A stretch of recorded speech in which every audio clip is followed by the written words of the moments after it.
passé. Quelqu'un dit avec moi foi, mémoire, souvenir.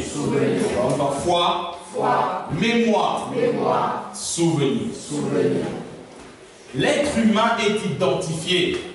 Sa vie est paramétrée par la foi, mémoire et souvenir. La Bible que tu tiens, notre Dieu, je le dis, je le répète, est un Dieu de mémoire. Et dans la mémoire, il y a des souvenirs.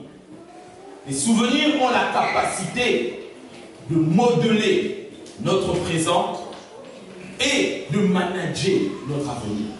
Parce que les souvenirs opèrent dans la même dimension que l'esprit. Est-ce que l'Église est toujours avec moi? Amen, amen. Yes. Alors, ce matin, j'ai envie de parler de quelque chose d'important. Je ne sais pas comment le Saint-Esprit va nous conduire. Je vais parler de la mémoire du nom. La mémoire du nom. Ou la mémoire des noms. Les noms que nous portons, les noms de certains lieux, le nom de certaines rues. La mémoire, quelqu'un dit moi la mémoire du nom. La mémoire du nom. Amen. Alors, les noms que nous portons, je ne vais pas faire quelque chose de trop académique, sociologique, non. Je reste vraiment sur un point de vue d'abord biblique et spirituel. Je veux que tu comprennes ceci. C'est que Dieu accorde une grande importance à la notion du nom. Quand je parle de nom, je parle de patronyme, c'est-à-dire nom de famille ou même de prénom. Est-ce qu'on est ensemble? Pourquoi? Parce que bibliquement parlant, le nom d'une personne contient son identité spirituelle. C'est-à-dire sa personnalité, son potentiel et le sens de sa destinée. Il n'y a pas de nom au hasard. Alléluia, Église. Il n'y a pas de nom au hasard. Et quand on reste sur un sens biblique, tu verras que le nom, je dis, contient l'identité spirituelle plus le sens de la destinée de la personne. J'ai un exemple très simple, on reviendra dans les détails. Par exemple, le nom de Jésus signifie l'Éternel qui sauve. David signifie bien-aimé, celui qui est bien-aimé. Salomon signifie celui qui est pacifique. Donc on se rend bien compte ici que leur nom a un trait au sens de leur destinée. Est-ce que l'Église me comprend? Et à chaque fois, retiens ceci, quand on parle de nom, foi, mémoire et souvenir, il y a toujours une mémoire positive et une mémoire comment? Négative. Et dans la Bible, on trouve aussi des personnes qui portent des noms, qui ont une charge, une mémoire, soit positive, comme on l'a vu de David, Salomon, etc. Mais il y en a aussi qui ont une mémoire négative. Je prends l'exemple d'un serviteur de Dieu dans la Bible, Géasi. Curieusement, dans nos églises, on trouve très peu d'enfants qui s'appellent Géasi. Il y a des Elisha, Elisha. Mais Géasi était serviteur d'Elisha. Pourquoi tu n'appelles pas ton enfant Géasi? Au lieu d'appeler Jordan. Madame l'église. Géasi, ça signifie celui qui vit dans la vallée.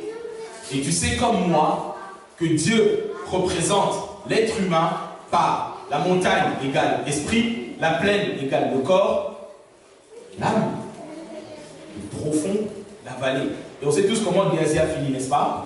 Parce que c'est dans la vallée, dans l'âme, qu'il y a la convoitise, les émotions, les sentiments. Donc, on comprend qu'il y a une sorte de prédestination. Quand on regarde la vie de David, un certain monsieur qui s'appelle Nabal, qui signifie fou et insensé. Et la Bible dit oui, il se comporte comme son nom l'indique, il est fou, insensé. David a failli le tuer, mais c'est Dieu lui-même qui s'en est chargé. Est-ce que quelqu'un me comprend? Alors, je dis ceci à quelqu'un. Le nom, bibliquement parlant, porte l'identité spirituelle, mais porte aussi à la fois la mémoire et le souvenir. Le nom a la capacité de créer, de récréer, parce que n'oublie jamais que la mémoire est un enregistreur qui reproduit ce qui est dedans.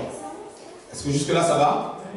Et donc, le nom libère ou recrée une réalité, une atmosphère, un climat par rapport au nom qu'on a donné à la personne, à un quartier, voire à à une tribu ou à un pays. C'est pourquoi nous, qui sommes des étudiants de la parole de foi, on ne peut pas négliger cette réalité. Pourquoi? Parce que à chaque fois que nous prononçons le nom, en toute connaissance de cause, nous nous connectons à la réalité et l'identité spirituelle que ce nom porte, soit la mémoire positive ou la mémoire négative. Et encore plus, nous savons, nous qui étudions la parole de foi, que le son précède quoi? Le signe. Alléluia. Alléluia. Mais pour aller encore plus loin dans ces réalités, comprends ceci. Dieu accorde une telle importance à la réalité du nom qu'aujourd'hui, je peux t'affirmer avec certitude qu'il n'y a pas de christianisme, je ne parle pas de chrétienté, je parle de christianisme qui a attrait avec la personne même de Christ. Nous, toi et moi, nous sommes dans le christianisme. Est-ce qu'on me comprend? Il n'y a pas de christianisme sans la mémoire du nom. De quel nom?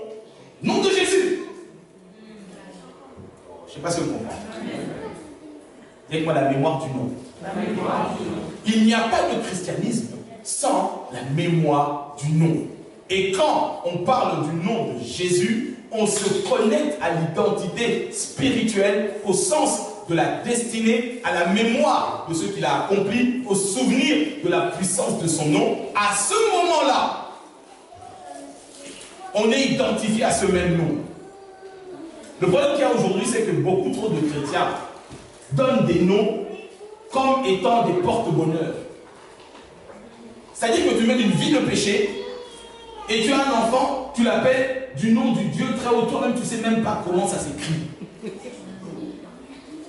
Et tu dis, en l'appelant peut-être comme ça, qui sait, il aura de la chance. Dieu ne marche pas avec la chance. Quelqu'un me comprend? Parce que il y a des voyous, des narcos qui s'appellent Jesus Cortés. Vrai ou faux? Des Latin lovers, des TikTokers qui s'appellent Jesus Navas. C'est Jésus ou pas? C'est Jésus. Mais essaye de chasser un démon au nom de Jesus Cortés. Tu verras. Il n'y aura pas le même effet. Pourquoi? Mémoire et souvenir. Est-ce que l'Église me comprend? Et donc, on en arrive à cette réalité, je veux que tu comprennes. Nous qui marchons par la foi, nous nous connectons au nom de Jésus. Tout ce que nous faisons ici, nous avons quitté nos maisons, nous donnons nos dîmes, nos offrandes, parce que nous croyons en la mémoire et au souvenir, à la puissance qu'il y a dans ce nom. Amen, amen. Vous vous souvenez de ce passage lorsque Pierre et Jean, on est dans Actes des Apôtres, chapitre 3, ils rencontrent un paralytique et Pierre le regarde. La Bible dit, ce monsieur attend qu'on lui donne de l'argent, n'est-ce pas? Et Pierre lui dit, regarde-moi bien, comme dans nos églises, regarde-moi bien. Lui, je n'ai ni or ni argent, mais ce que j'ai, je te le donne. Au nom de Jésus, lève-toi et marche. Alléluia, Église. Ça veut dire que le nom de Jésus a plus de potentiel que l'or et l'argent. Tu vas mettre des petits, c'est pour ça qu'il a découvert. Je reprends. Le nom de Jésus a plus de potentiel que l'or et l'argent. Le nom de Jésus a plus de potentiel que la maladie. Amen. Le nom de Jésus a plus de potentiel que la mort. C'est pourquoi nous sommes là. Parce que ce nom est au-dessus de tout autre nom. Alléluia. On est dans Actes chapitre 3. Du verset 4 à 8, c'est le miracle qui est relaté. Au verset 16, l'apôtre Pierre explique, il dit, c'est par la foi dans le nom de Jésus que ce monsieur s'est mis à marcher. Quelqu'un me comprend? Ta foi est centrée dans le nom de Jésus. C'est pour ça que je parle ce matin de la mémoire du nom qui est au-dessus de tous les... Et à un moment donné, les religieux posent la question à Pierre. Là, on est dans Acte 4, au verset 7, tu lui dis, Mais par quelle puissance, par quel nom? Il n'y a pas de puissance, il n'y a pas de nom derrière. Est-ce que quelqu'un me comprend? C'est qu'il est important, toi qui marches par la foi, de maîtriser la mémoire du nom. Tu peux lire avec moi Actes chapitre 4, on va lire le verset 7 au verset 12, s'il te plaît, dans la version seconde 21. Si tu es avec moi, donne-moi bon amen. Amen. Ils firent comparaître Pierre et Jean au milieu d'eux et leur demandèrent: par quelle puissance ou quel nom avez-vous fait cela? Alors Pierre, rempli du Saint-Esprit, leur dit: chefs du peuple et anciens d'Israël, on nous interroge aujourd'hui sur un bienfait accordé à un infirme, afin que nous disions comment il a été guéri. Sachez-le bien, vous tous, et que tout le peuple d'Israël le sache, c'est par le nom de Jésus-Christ de Nazareth, celui que vous avez crucifié et que Dieu a ressuscité. Oui, c'est par lui que cet homme se présente en pleine santé devant vous. Jésus est la pierre rejetée par vous, qui construisez et qui est devenue la pierre angulaire. Il n'y a de salut en aucun autre, car il n'y a sous le ciel aucun autre nom qui ait été donné parmi les hommes, par lequel nous devions être sauvés. Acclame Jésus, acclame Jésus. Alléluia. Bien et précis, il dit, c'est par la foi que j'ai dans ce nom-là. Je dis que le nom, lorsqu'il est porté à bon escient, en toute connaissance de cause, bibliquement parlant, renferme l'identité spirituelle, potentielle, le sens de la destinée, la mémoire des actes que cette personne a accomplis et le souvenir qui revient. C'est pour ça que le nom de Jésus avait la capacité de briser la puissance de la maladie. Est-ce qu'on me comprend? Ok. Et nous qui sommes chrétiens devons comprendre cette vérité. Moi j'aime dire à ceux qui prêchent ici, qui prient, qui modèrent, j'aime pas trop quand on utilise trop le terme Dieu, Dieu, Dieu, Dieu et mon Dieu. Bon, quand tu parles à quelqu'un qui dit bon Dieu, bon Dieu, bon Dieu, pour le musulman, le bon Dieu c'est Allah. Je ne sais pas si on se comprend. Non, non, non, non. Quand tu vois, tout le monde est chrétien dans le bureau, chez nous, en Afrique, tout le monde est chrétien. Mais leur connaissance du terme Dieu est générique. Moi, je parle du nom de Jésus. Est-ce qu'on me comprend? On ne fait pas de délivrance au nom de Dieu. Sors, les démons, ils ne sortent pas. La preuve en est que, avec la révélation uniquement du nom de Dieu dans l'Ancienne Alliance, il n'y a jamais eu de délivrance. Les délivrances ont commencé au nom de Jésus. Est-ce que l'Église me suit? Amen, amen. Et donc, je dis que tout le christianisme est renfermé dans un nom. Et le nom transfère la réalité de la personne. Et pour finir sur cette chose, vous connaissez ce passage dans Marc 16. Jésus dit, voici les miracles qui accompagneront ceux qui auront cru. En mon nom, ils chasseront les démons. Est-ce qu'on est toujours ensemble, l'Église? Il dit, en mon nom, ils chasseront les démons. Ils parleront en langue. Ils imposeront les mains aux malades et les malades seront guéris. Ça veut dire que la maladie qui est dans ton corps est soumise au nom de Jésus. Et que le nom de Jésus est supérieur à toutes sortes de calamités, problèmes, attaques auxquelles tu peux être confronté. Et j'aime ça quand Jésus envoie les disciples deux par deux commencer à évangéliser. Les disciples reviennent et disent, Seigneur, nous sommes étonnés, même les démons nous sont soumis en ton nom. Alléluia. Amen. Alléluia. Amen. Yes. Je dis que tout le christianisme repose sur la mémoire du nom. Tout le christianisme, toute ta vie chrétienne repose sur la fiabilité, la véracité de la mémoire du nom de Jésus. C'est pour ça que Jésus est capable de dire dans Jean chapitre 15, verset 16, il dit, tout ce que vous demanderez au Père en mon nom, il vous le donnera. Alléluia. Et maintenant, pourquoi tu pries au nom de Jésus, tu n'as pas de réponse des fois? Pourquoi un monsieur qui peut s'appeler Jesus Cortés, il est narcos, polygame? Pourquoi ce même terme Jésus n'a pas la même efficacité? À cause de la notion mémoire et souvenir. Alléluia, Église. Nous nous référons au nom de Jésus de Nazareth. Quand tu deviens chrétien, tu es né de nouveau, il y a une alliance qui se conclut entre toi et Dieu. Alléluia. Amen. Alléluia. Amen. Et la force de l'alliance est dans le mystère du nom. C'est pourquoi ceux qui sont d'une même famille portent le même nom. Est-ce que l'Église me comprend? Alléluia. Et Dieu, le Père, au travers du Christ, lorsque nous devenons chrétiens, il nous donne son nom. Amen, amen.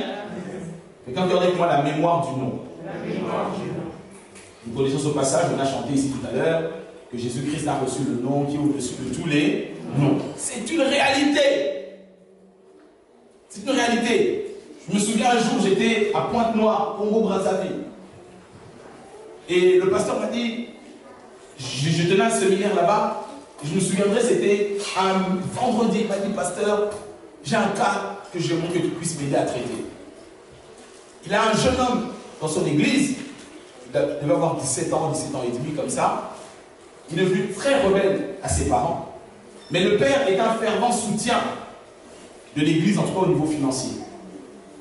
Et il m'a dit, est-ce que tu peux le recevoir à l'entretien, parler avec lui et tout ça, parce que moi je n'aime pas boxer dans le vide, n'est-ce pas? Okay. Et en commençant à parler avec lui, il a commencé à avoir des manifestations, on s'est retrouvés de tous les deux. Et il devait faire 1,85, 1,90. Beaucoup plus costaud. Est-ce qu'on se comprend? Et à ce moment-là,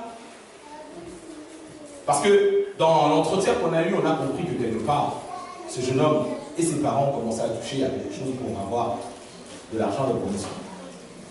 Et les esprits commencent à se manifester. À ce moment-là, il fallait prendre autorité. Et je lui dis, au nom de Jésus, je lui dis, bien plus grand, bien plus costaud que moi. C'est les démons qui étaient derrière. Est-ce qu'on se comprend? Et à la vocation du nom de Jésus, faite par quelqu'un qui peut se revendiquer de ce nom, qui est rempli de foi, toute la puissance de ce nom peut se manifester et les démons et les esprits qui sont plus grands, plus costauds que nous spirituellement doivent obéir au nom de Jésus. Est-ce qu'on me comprend? Et c'est exactement la même chose pour la maladie, la pauvreté, la mort qui peut l'attaquer. Amen, amen. Alors je dis ceci, je dis que le nom porte une identité spirituelle, de la destinée, potentielle, des capacités. Je dis que quand on donne un nom à quelqu'un, cela recrée une réalité.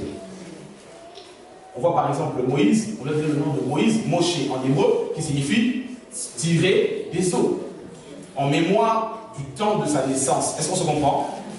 Regardez maintenant notre personnage biblique. On va étudier un petit peu ce cas rapidement. On va aller dans la parole de Dieu, dans 1 Chronique chapitre 4, version Semeur. 1 Chronique chapitre 4, deux petits versets, 9 et 10. Si tu as trouvé, est-ce que tu peux dire avec moi Amen? 1 Chronique chapitre 4, verset 9 à 10. Qu'est-ce que la Bible nous dit? Yahvé était plus considéré que ses frères. Sa mère lui avait donné le nom de Yahvé en disant, c'est parce que je l'ai enfanté dans la douleur. Amen. Tous les noms ne portent pas obligatoirement une mémoire positive. Jabez, sa mère lui a donné ce nom-là parce qu'elle a enfanté Jabez dans la douleur. Ça veut dire qu'à chaque fois qu'elle pensait à Jabez ou qu'on nommait le nom de Jabez, on réveillait la mémoire de cette période, de cette époque de sa vie. Est-ce que l'Église me comprend? C'est une réalité biblique. On n'est pas là en train de faire une phobie où on est paranoïaque en fonction des noms, on est tous démoniaques. Non, non, non, non, frère, je ne parle pas de ça. Je parle ici d'une réalité biblique explicable. La maman de Jabez, elle dit, je lui ai donné ce nom en souvenir de mes galères, en souvenir de mes moments difficiles. Combien de personnes vous ne connaissez pas qui s'appellent Dolores? Ça sonne latina. Tu crées ton, comment on appelle ça? Tu crées ton nom sur le TikTok, je t'appelle Dolores, Seigneur. Tu vas souffrir bien. Est-ce qu'on est ensemble l'église? Regardez. Sa mère lui dit, je l'ai enfanté dans la douleur. Mais il se passe quelque chose. Pourquoi la Bible reprend Jabez uniquement dans ces deux versets? Il s'est dit non, il y a quelque chose qui ne va pas dans ma vie. Et la Bible explique que les choses n'allaient pas dans la vie de Jabez à cause de la mémoire et du souvenir de son nom. Regardez qu'est-ce que la parole de Dieu dit. Et Jabez fait une prière au Seigneur. Il lui dit quoi? Jabez invoqua le Dieu d'Israël en disant: si tu me bénis réellement, et si tu agrandis mon territoire, si tu es avec moi, si tu éloignes de moi le malheur pour m'épargner la souffrance. Et Dieu lui accorda ce qu'il avait demandé. Personnage étrange, il n'apparaît que dans 2 versets, que pour cette réalité.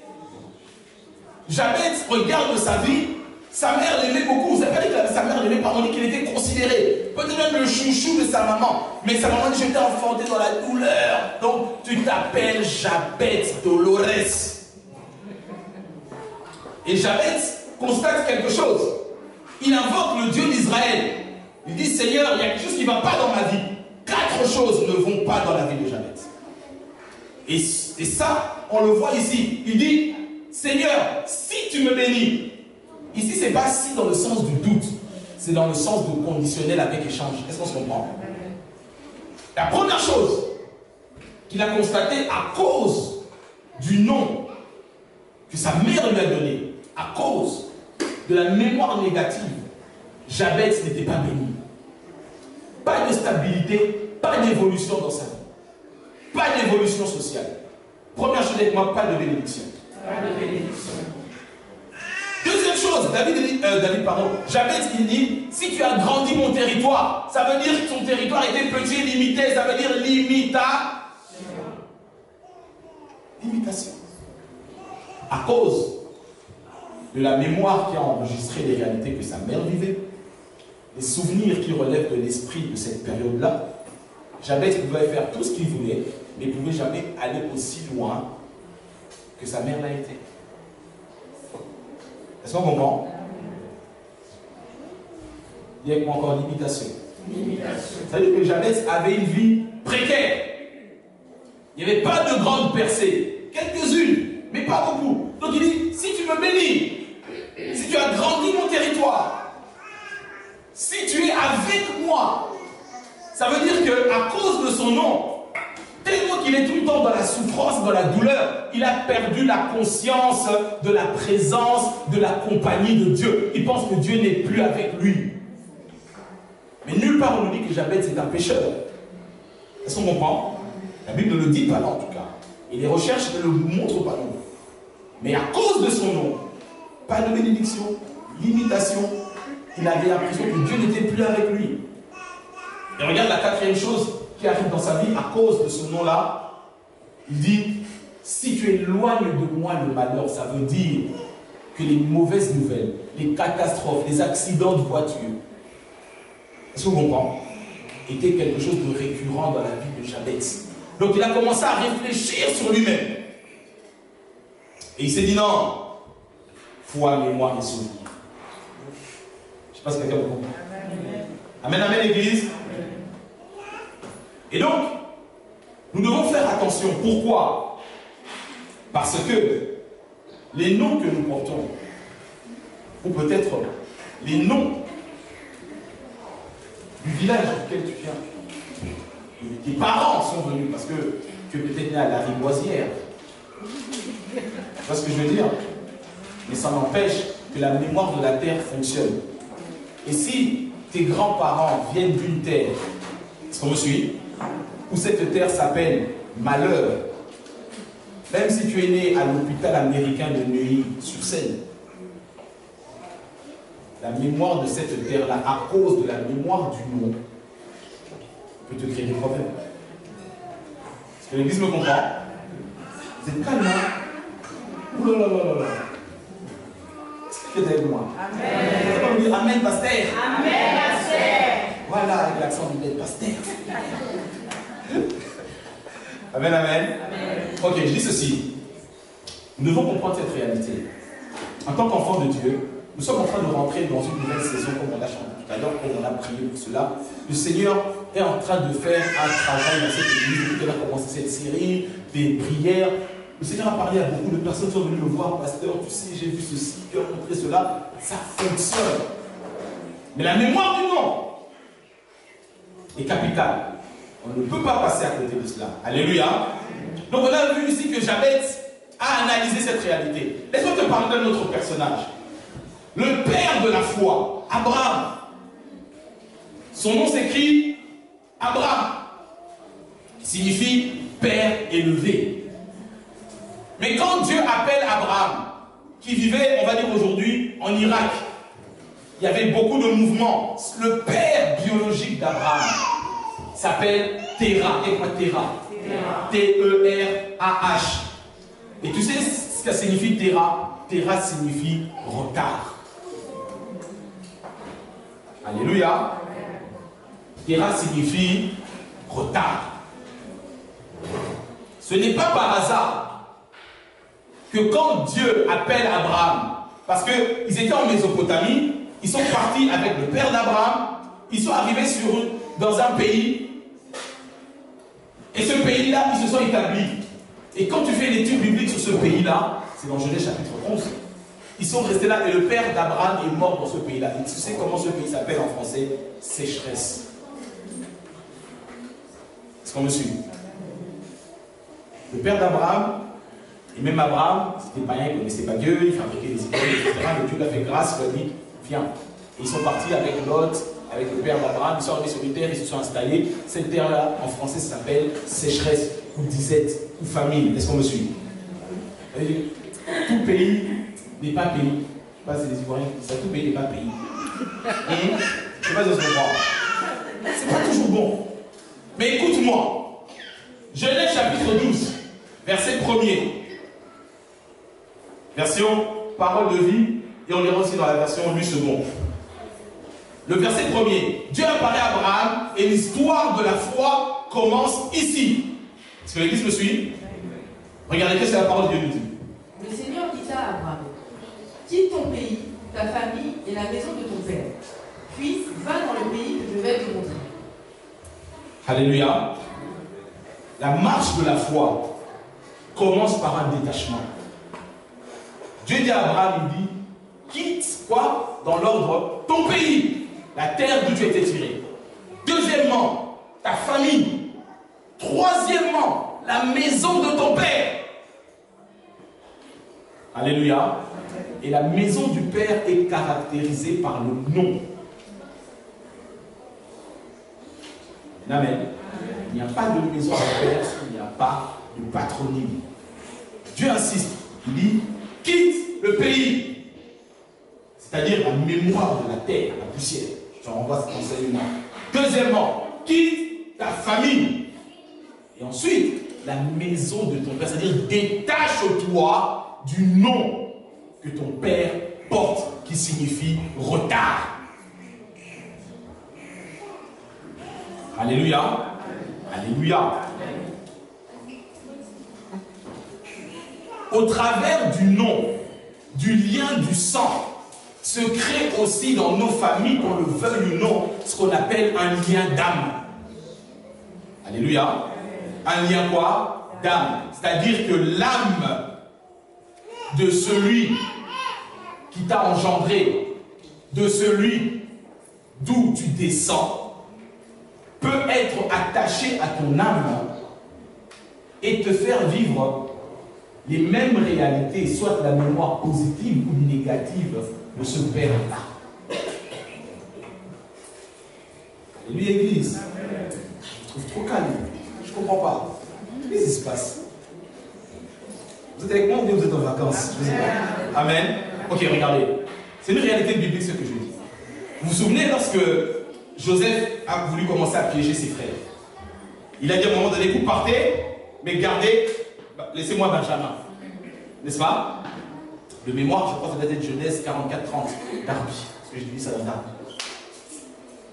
Et le frère de Joseph dira, il dit, on ne peut pas te laisser Benjamin. Parce que si Benjamin reste, notre père va mourir. Mais Darby rend ça bien. Darby il dit quelque chose du style, on ne peut pas te laisser Benjamin parce que l'âme de Jacob est attachée à l'âme de Benjamin. J'ai fait un exercice à la régie, mais je sais ça de mémoire. Amen, amen. La version Darby dit ça. Ça veut dire, tout parent aime son enfant. Mais tout parent n'est pas, l'âme de ton père n'est pas forcément attachée à ton âme. l'âme de ta mère n'est pas forcément attachée à ton âme. Est-ce qu'on me suit? Mais ici, lorsque la marche de la foi commence, Dieu dit à Abraham, il dit, quitte ton pays, quitte ta famille, quitte la maison de ton père. Alors tu vas dire, mais pasteur, quand tu dois changer de nom. On va y arriver. Amen, amen. Amen, amen. Ça veut dire qu'au travers de l'hérédité, du lien du sang, il peut y avoir un attachement au niveau de l'âme. Ça peut être positif, comme ça peut être négatif. Jusque-là, c'est bon? Comme le nom d'Abraham signifiait père élevé, mais que la source de laquelle il a été tiré s'appelle retard, bien qu'il avait les promesses de Dieu, pendant 24 ans, Abraham est resté stérile. Il a fallu que Dieu traite une nouvelle alliance avec Abraham, dans laquelle Dieu met une nouvelle alliance avec Abraham. Il prend le nom d'Abraham et il prend le nom de Dieu, il les mélange. Le nom d'Abraham passe de père élevé à Abraham, qui signifie père de multitude. Avec moi la mémoire du nom. La mémoire du nom. Le nom de Dieu est tellement sacré que les Juifs ne le prononcent quasiment jamais. Le nom de Dieu est tellement sacré, que ce soit le nom du Seigneur et de ses attributs, que lorsque on faisait les retranscriptions de la Bible, que ce soit de la Bible en grec, la Septante, que ce soit les versions anciennes, les copistes juifs, lorsque on citait le nom de l'Éternel, c'est-à-dire Adonai ou Elohim, ils prenaient une plume d'oie, l'oie l'animal, une plume vierge qu'on n'a jamais touchée, plume blanche, ils écrivaient le nom de Dieu, et non simplement le nom de Dieu, mais permettez-moi d'expliquer un peu ça en théologie, on appelle ça le tétragramme, c'est-à-dire le nom de Dieu, donc en hébreu ça s'écrit YHWH, Yahweh. Ok? Mais pourquoi YHWH? Parce que dans le Y, il y a le nom du Père, le W représente le nom du Fils, et les 2 fois H, c'est le Saint-Esprit, l'Esprit qui crée et l'Esprit qui anime. Ce qui donne YHWH, Yahweh. Et les copistes, ce nom était tellement sacré, ils écrivaient cela et ils devaient jeter et reprendre de nouvelles plumes. Est-ce qu'on me comprend? Le nom de Dieu est tellement sacré. Et ici, regardez Abraham. Bien que Dieu ait été appelé par la foi, bien que Dieu lui ait parlé, bien qu'il donnait la dîme, bien qu'il donnait les offrandes avec le Seigneur, 24 ans de stérilité. Et au moment où il fait une alliance avec le Seigneur, il change son nom.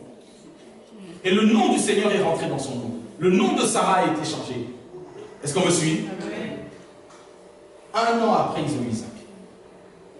Ça signifie, si on fait un petit calcul très simple, 24 ans, la 25e année, ils ont eu un enfant. Le temps de la grossesse dure combien? 9 mois. Ça veut dire que le temps où Isaac était en préparation, on va dire, et que Abraham a traité une alliance avec Dieu, en 3 mois, Sarah est enceinte. Est-ce que quelqu'un me comprend? Dites-moi la mémoire du nom. Abraham est parti avec Lot, et Lot, ça signifie celui qui est voilé, qui ne voit pas clair. Donc c'est tous comment Lot a eu beaucoup de revenus, il a fini. Est-ce que quelqu'un me suit toujours? Dites-moi la mémoire du nom. La mémoire du nom est tellement capitale que Dieu ne néglige pas cela. C'est-à-dire que lorsqu'on donne le nom à quelqu'un, on impacte quelque part, soit négativement ou positivement, sa destinée. Tu sais que la première manifestation de la nature divine dans Adam, c'était dans sa capacité à nommer tous les animaux et toute la création. Lorsqu'Adam appelait éléphant, toi perruche, toi sauterelle, en leur donnant ces noms-là, il impactait leur destinée. Est-ce qu'on me comprend? C'est ce que la Bible explique. Après, oui, tu vas regarder les tyrannosaures. Regarde, je m'assieds pas. Je dis ceci. C'est que le nom a ceci de tellement puissant qu'il impacte la destinée de quelqu'un. Alors, lorsqu'on veut s'approprier quelqu'un, la destinée de quelqu'un, on s'approprie son nom. Comme je vous ai expliqué, j'ai fait mon mémoire de fin d'études sur la traite négrière. C'est un sujet que je maîtrise. Quand on prend les esclaves sur la côte africaine pour les amener aux Antilles ou en Amérique, il y a quelque chose d'important que nous devons comprendre. À cette époque-là, dans le continent africain, on ne connaissait pas le nom du Seigneur, n'est-ce pas? Donc il y avait des gens qui portaient des noms qui signifiaient quelque chose dans leur langue d'origine, soit le nom d'une région, d'une vallée, des animaux, des choses comme ça.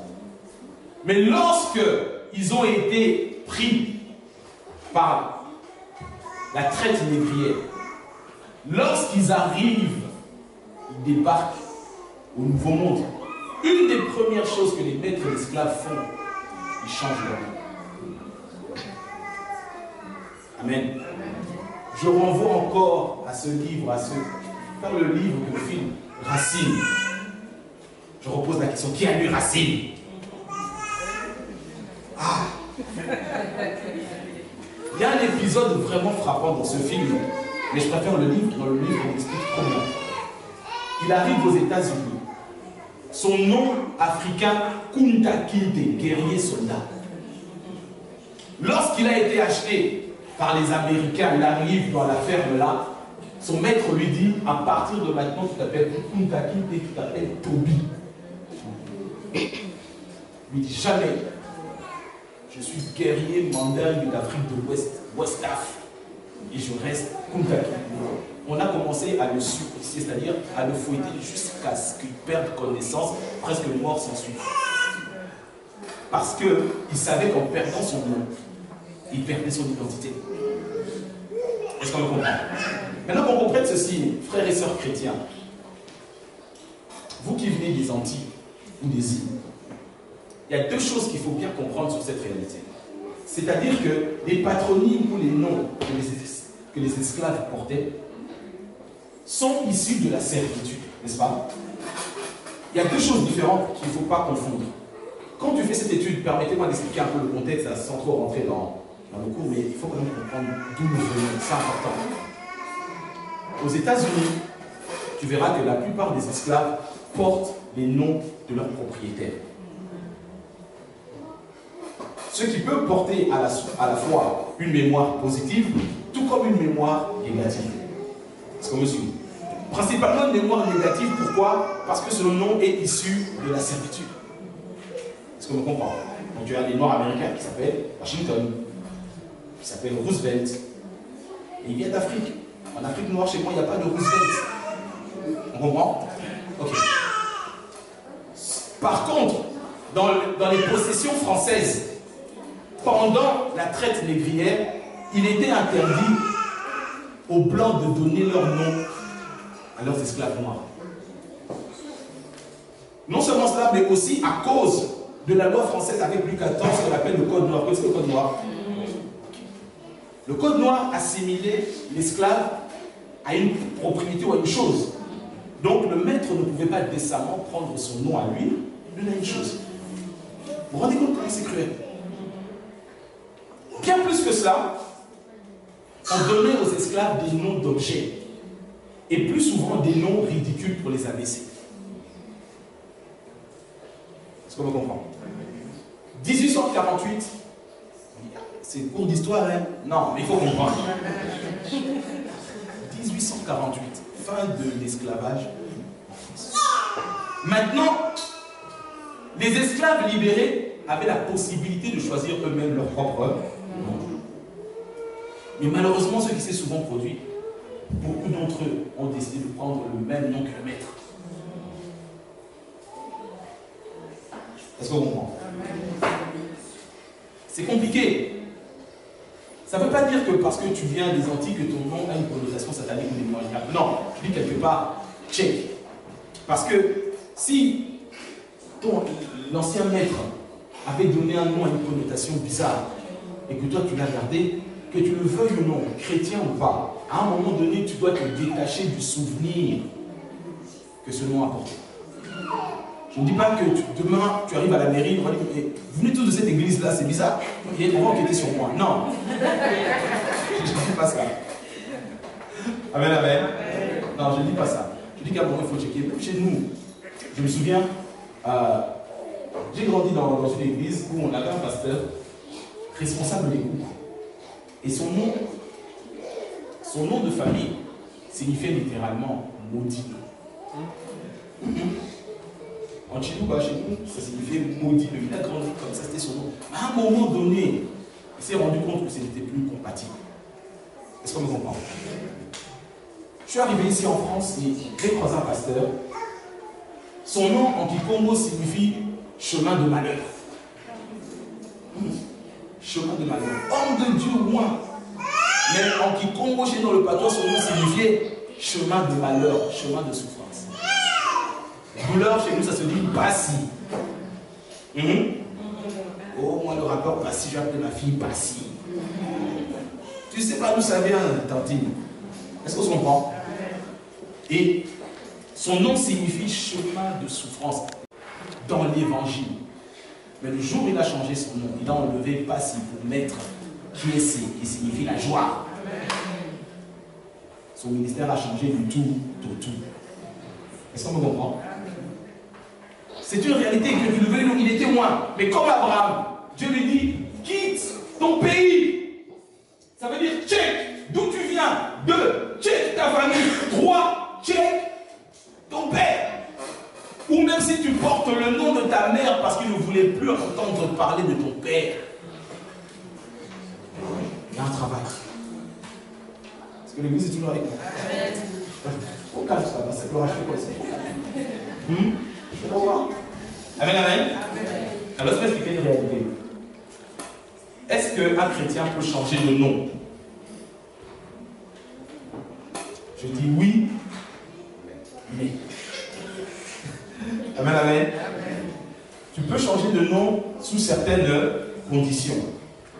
C'est-à-dire que la première chose, tu peux changer de nom si tu as une forte révélation divine de Dieu. C'est un ordre qui vient de Dieu. Comme pour Abraham, tu as trop galéré. Tu t'appelles Père élevé. Quand tout le monde voit ça, on dit, ah, ça sonne bien, Père élevé. Je dis non, je ne te vois pas Père élevé. Parce que ton pays, ta famille, la maison de ton père s'appelle retard. Et Dieu a fait alliance avec lui pour changer. Est-ce qu'on comprend? Quand Dieu lui-même est à la base, Jacob, qui signifie escroc, roublard, trompeur, pendant toute sa vie, avant que Dieu lui change de nom, Dieu est venu le combattre même qu'à partir de maintenant, moi Dieu, je ne t'appelle plus escroc, je t'appelle Israël. Est-ce qu'on comprend? Donc si Dieu lui-même est à l'initiative, à ce moment-là, change. Mais tu peux aussi changer de nom. Quand toi-même tu reçois cette révélation, comme Jabez, quand tu réalises que ton nom s'appelle chemin de souffrance ou de douleur, est-ce qu'on me comprend? Quand tu réalises que le jour où on a donné ce nom à ta famille, c'était dans un contexte bizarre, soit de rébellion, de révolte, de séparation, et que 3e, 4e génération tu le portes, écoute-moi, ça peut être une porte, un point de contact avec une mémoire négative. Alléluia. Alléluia.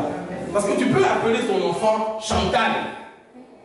Il n'y a pas de souci, il n'y a rien de souci. Mais si dans ta famille, tu avais une tante que tu appelais Tata Chantal, qui aimait beaucoup se disputer, ne sois pas étonné qu'un jour ton enfant commence aussi à beaucoup se disputer. Parce que souvent chez nous, en tout cas en Afrique, on donne souvent le nom de quelqu'un de la famille ou de quelqu'un qui a de l'argent. Vrai ou faux? On est entre nous, on a discussion, parlons. Tu donnes un nom. Parce que ton oncle a de l'argent, tu dis, bon, si j'appelle mon enfant aussi, son même nom sera sa marraine, Josette. Mais tu ne sais pas si Josette a tracté une alliance pour devenir ce qu'elle est. Et tu t'appelles de m'envoyer innocemment, donc innocemment. Tu calcules en l'appelant Josette. Tu ne sais pas. Est-ce qu'on me comprend? Et ce prénom-là peut devenir une porte ouverte qui peut venir oppresser la vie de ta fille. Parce que écoute-moi, le nom scelle l'alliance. Et une alliance, bibliquement parlant, une alliance ne meurt jamais. Ça veut dire que Josette peut mourir. Mais l'alliance que Josette avait avec ces esprits-là peuvent, 50 ans après, ressurgir dans la vie de ta fille. C'est des choses que nous, on a vues dans des délivrances. Alléluia. Alléluia. Donc je ne dis pas ça pour qu'on devienne parano. Non. Je dis si le Saint-Esprit te convainc fortement, à ce moment-là, prends conseil, check. Et comment faire? Par la prière, déjà, pour te détacher de toutes les réclamations. Imagine un peu. C'est ce qu'on trouve souvent dans nos contrées, que ce soit aux Antilles, en Afrique et tout, etc. Que tu es un arrière-grand-parent qui a bâti un hôtel pour devenir quelqu'un d'important, pour devenir, je ne sais pas moi, maire, pour devenir gouverneur ou quoi. Il a fait une alliance, il a sacrifié des choses. Il a dit à partir de maintenant, tous les fils qui porteront mon nom. Est-ce qu'on se comprend? Mais toi, tu n'as jamais été là-bas. Tu es né ici à l'hôpital américain de Neuilly. Mais tu ne comprends pas, à un moment donné, ta vie plafonne. Est-ce qu'on me suit? Malheureusement, ce sont des choses qu'on voit trop souvent dans nos familles. Et laissez-moi vous dire que le diable ne fait jamais rien sans rien. Tu verras souvent qu'il te donne la promotion contre les mariages de toutes tes descendantes. Est-ce qu'on me suit? Et il faut à ce moment-là, toi, par une forte prise de conscience, t'en détacher. 2. Bâtir un hôtel à ton tour dans l'église. Pourquoi? Parce que l'alliance qui a été traitée, est-ce qu'on me comprend, est scellée par la mémoire du nom. Et la mémoire du nom est aussi de la volonté. Ah, je ne sais pas vous expliquer ça. Saint-Esprit aide. Dans Jean chapitre 1er, la Bible dit à tous ceux qui l'ont reçu, à tous ceux qui ont cru en son nom, il leur a accordé le pouvoir de devenir quoi? Enfants de Dieu. On peut mettre ce passage. Régis, c'est nous. Jean chapitre 1er, je crois que c'est verset 12-13 de mémoire. Amen, amen. Amen. Tu peux prendre ça dans la version 8 secondes. S'il te plaît, la version d'Afrique, laquelle j'ai été. Darby, pas de problème. À tous ceux qui l'ont reçu, il leur a donné le droit d'être quoi? Enfants de Dieu, n'est-ce pas? Maintenant, regardez le verset 13. Le verset 13. Lesquels sont nés, non pas du direct, Dieu part par là. Dans le sang, il y a l'alliance. Dans le sang, il y a l'hérédité. Dans le sang, il y a le nom. Et oui, mais dans vos églises, on parle de délivrance, de démons, de chasser. Enlève le verset 13 de ta Bible, frère, et va prier à New York. Nous qui venons d'Afrique, on connaît ces réalités-là. Amen, amen, l'église. Donc Dieu dit, lesquels sont nés. Du fait que tu sois chrétien aujourd'hui, tu deviens enfant de Dieu. Ce n'est pas une question du sang, ni de la volonté de la chair, ni de la volonté d'un homme. Mais tu dépends maintenant de la volonté de Dieu. Si je suis j'allais acclamer.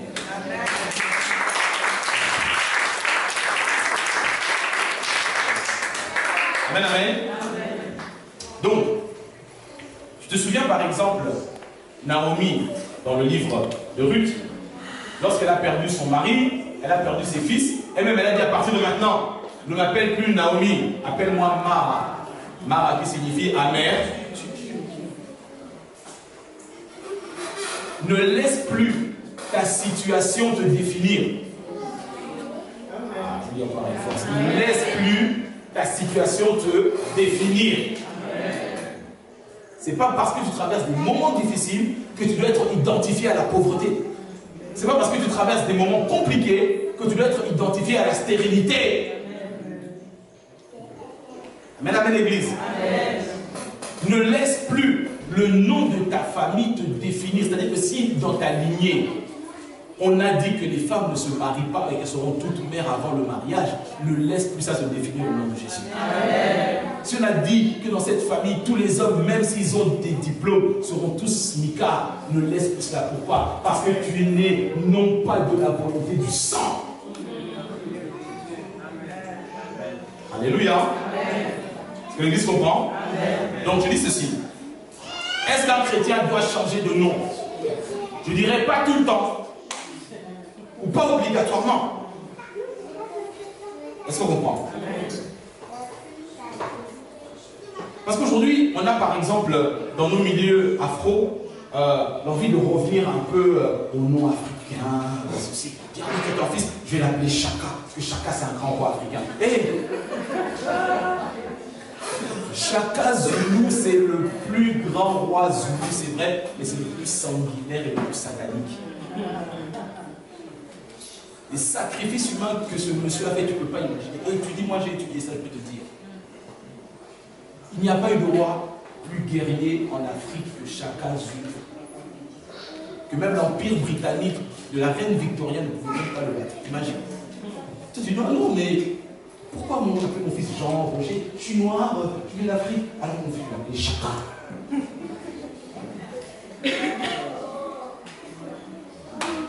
Est-ce qu'on comprend? Je ne dis pas que c'est mauvais d'avoir des prénoms africains. Moi j'aime les prénoms africains, je les check. Est-ce qu'on comprend? Mes filles portent toutes des noms des prénoms africains, je check. Je sais pas. C'est mon identité, c'est ma culture, je ne nie pas. Mais je check. Est-ce qu'on est ensemble? Oh non, parce qu'on avait une grand-mère qui était gentille, qui était belle, on l'appelle toute. Tu sais pas ce que la grand-mère a fait. Check. Est-ce qu'on comprend mieux? Amen. Amen, amen. Ok, pour finir, dites-moi la mémoire du nom. La mémoire du nom. Tu vois l'église ici où on est. Toute église repose sur la mémoire du nom.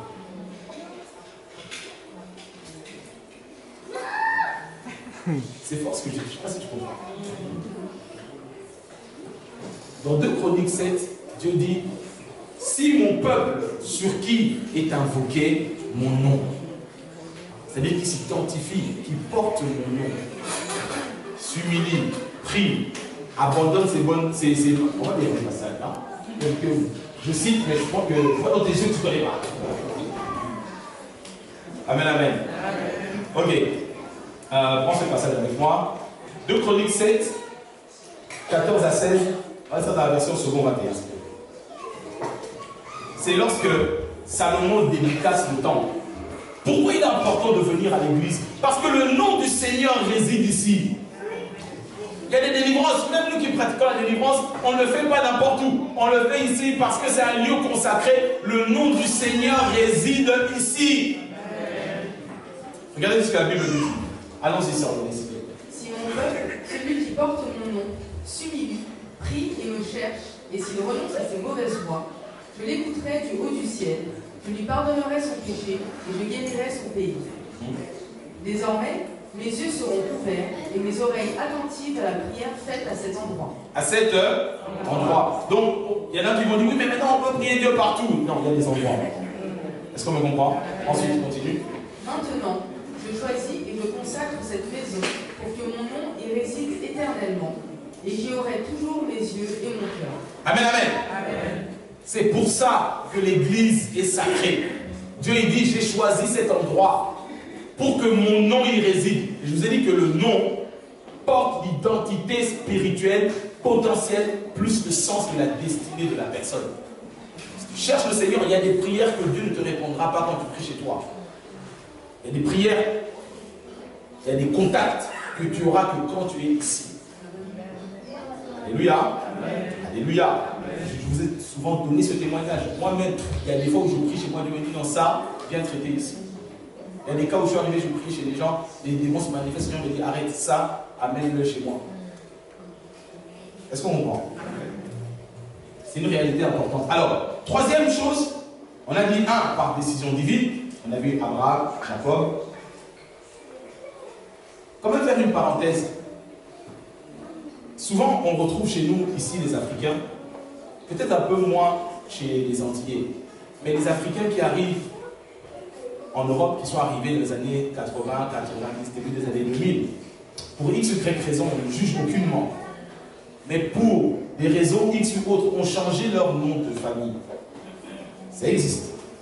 Des patronymes. Check. On ne change pas de nom sans conséquence. Quelqu'un me comprend? Je referme là. Je ne juge personne, je dis simplement check et fais attention. Donc, par décision divine, par une révélation profonde que tu as de toi-même et que tu constates qu'il y a eu des portes, qu'il y a eu des choses qui bloquent, il y a eu des choses qui t'empêchent, il y a des points de contact, ton grand-père qui a disparu et qui revient à chaque fois, c'est compliqué. Parce que l'alliance est scellée par le sang et par le nom. Amen, amen. Amen. Et enfin, un chrétien peut-il changer de nom? Oui, ça peut arriver. Si le Père spirituel a reçu la révélation de te changer de nom.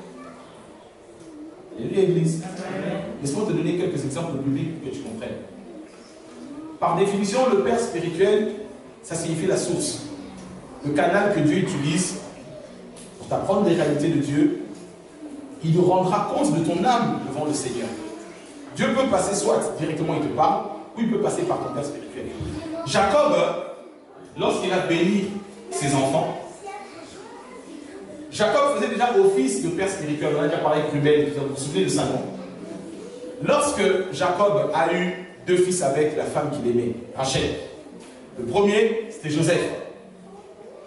Le deuxième, Benjamin. Mais si tu lis dans la Bible, tu verras que l'histoire de Benjamin, lorsque Rachel était en train d'accoucher de Benjamin, tellement qu'elle était dans la douleur de l'enfantement, de l'accouchement, elle a appelé Benjamin Ben-Oni, ce qui signifie fils de ma douleur. Directement là, Jacob a refusé, il a dit non, on va l'appeler Benjamin, Benjamin, le fils de ma droite.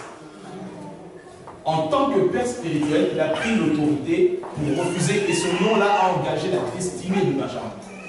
Est-ce qu'on me comprend? Un autre exemple que l'on peut voir aussi dans la Bible. Josué, que nous lisons là, il n'est pas né en s'appelant Josué. C'est Moïse qui lui a donné le nom de Josué. Josué qui est la même racine que Yahushua, qui signifie l'Éternel qui sauve.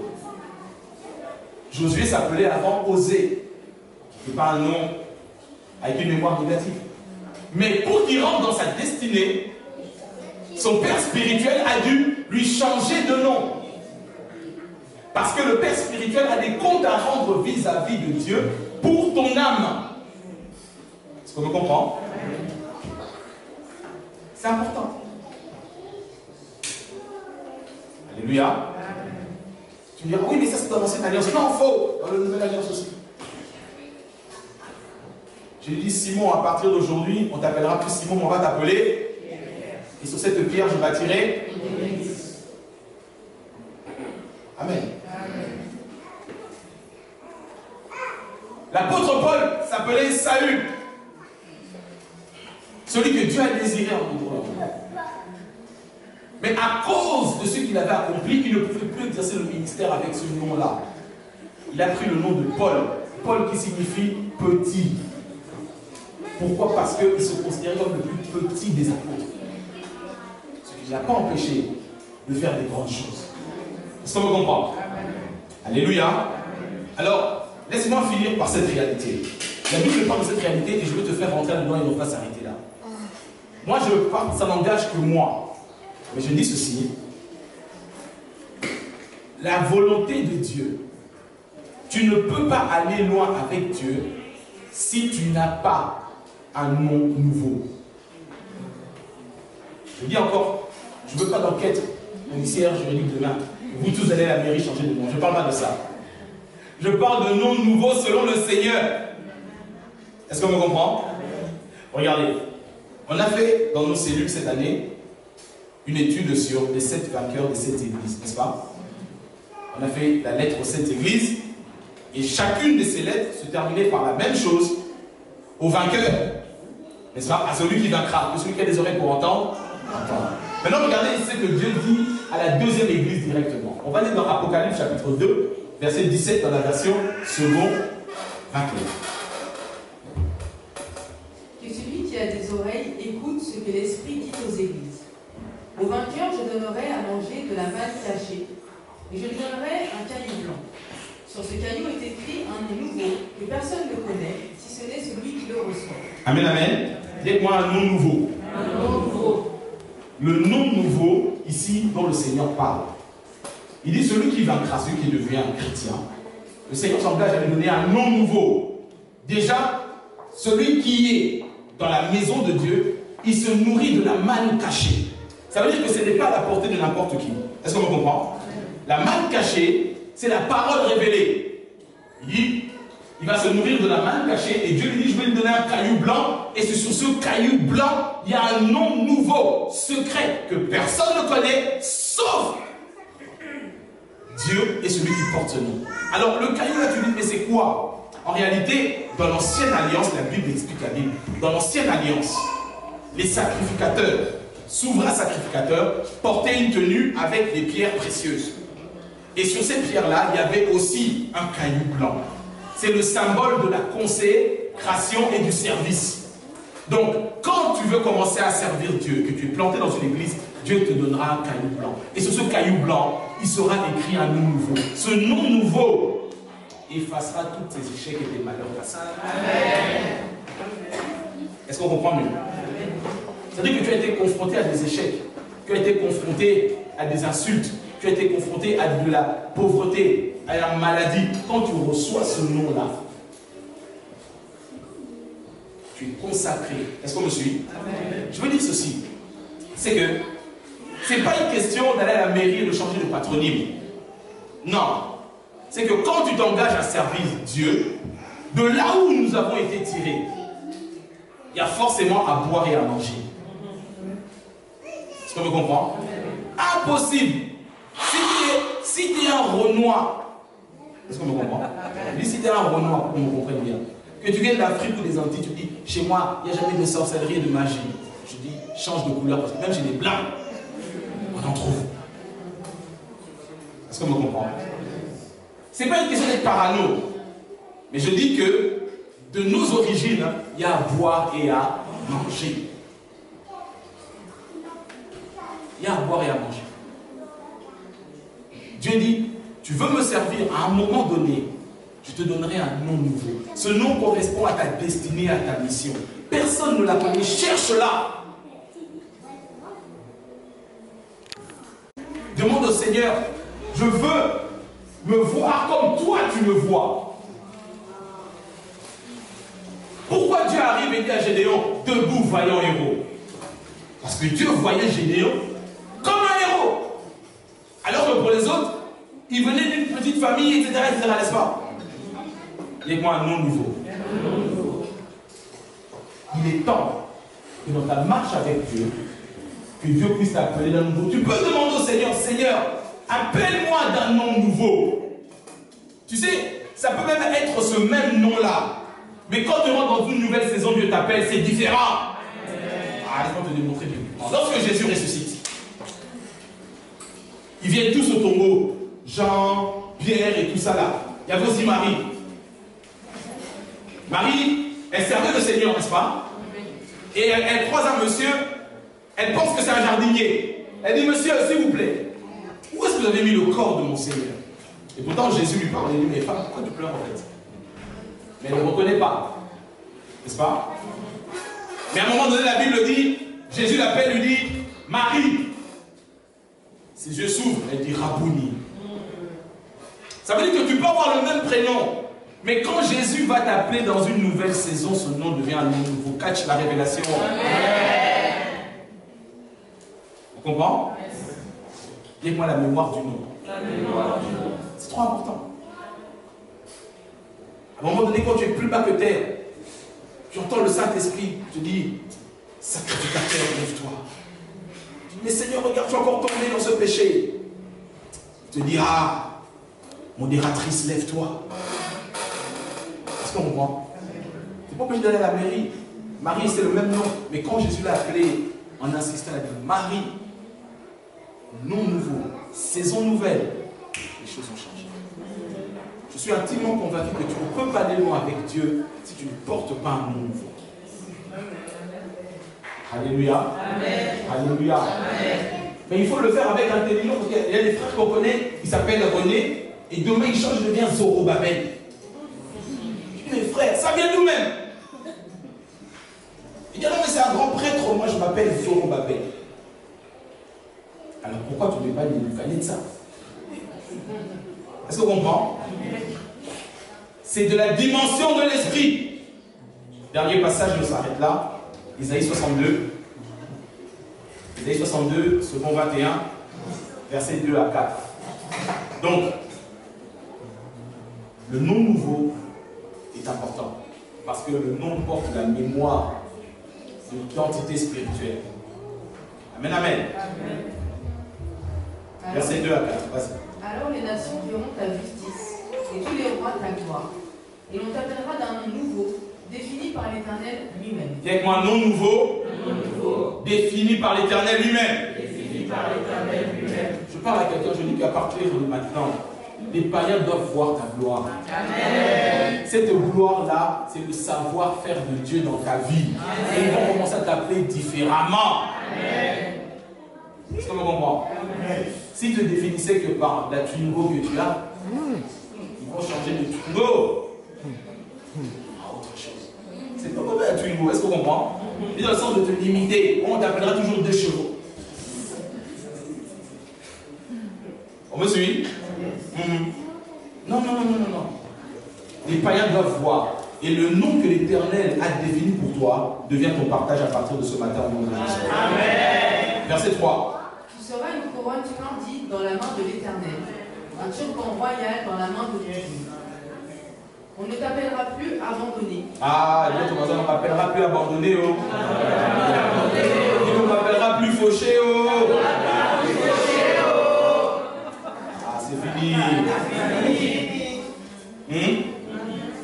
Je me cherche plus là-bas. Moi j'ai changé d'adresse. C'est fini. Le Seigneur me dit, on ne t'appellera plus abandonné. Mais beaucoup de chrétiens se réveillent. Je me sens seul. Je me sens abandonné. Dieu dit, mais moi je dis qu'on t'appelle plus abandonné. Pourquoi toi-même tu t'appelles abandonné? Alléluia. C'est pourquoi nous marchons par la foi et non par nos ressentis. Verset 3. Tu seras une couronne splendide dans la main de l'Éternel, un turban royal dans la main de ton Dieu. Laisse-moi t'expliquer ta révélation que tu as en passé. Pourquoi ici on utilise le terme de turban et couronne? Turban et couronne se mettent sur la tête. Changement de mentalité, de pensée. Et moi, pensée royale. Le turban, c'est sur ta tête. Que les mouches mortes là ne viennent plus faire des petits dans ta tête. Amen. La couronne, symbole d'autorité. Vois grand. Rêve grand. Selon ce que Dieu a mis en toi. Est-ce qu'on me comprend? Regardez encore. Reprends le verset 3. Tu seras une couronne splendide dans la main de l'Éternel, un turban royal dans la main de ton Dieu. On ne t'appellera plus abandonné. On ne dira plus à ta terre dévastation, mais on t'appellera mon plaisir éternel, et l'on appellera ta terre mariée. Oh, je maudis le célibat dans ta vie, de Jésus. Amen. Car l'Éternel prend plaisir en toi, et ta terre aura un mari. Acclame le roi des rois.